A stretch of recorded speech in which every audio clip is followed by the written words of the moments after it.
Pakistan'ın Peshawar şäherinde hristiýanlar Ähli mukaddesler adly ibadatxana jemlenip 1 ýyl mundan öň bu ýerde bolan helakçylykly hüjümüň pidalarynyň hatyrasyna matam tutdular.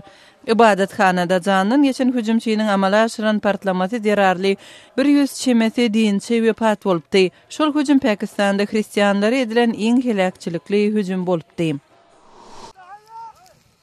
Irak'ta Kürtleriň peşmerga töweşijileri Islam döwletiniň töweşijileriniň elinde saklanýan Mosul şäherinden Demirgazykda ýerleşýän Zumar şäheriniň daşynda pozisiýany eýlediler.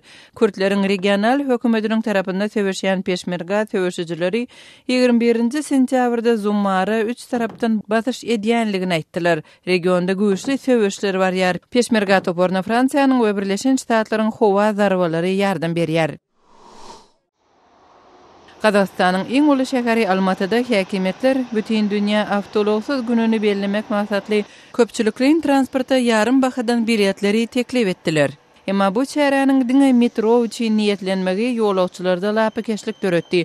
Metro diňe bir liniýadan ibarat. Has köp ulanylýan awtobus gatnawy üçin bahalar dolulugyna galdy. Ortiýetiň Tatarstan Respublikasy 19-21 noýabrda Gazanda geçiriljek Türkvizion adly aýdymsaz ýarışyna öz gatnaşyjylaryny saýlady.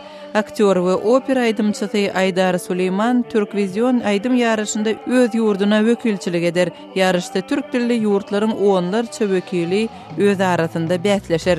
Siz günüň täzelikleri bilen tanyş boldunuz.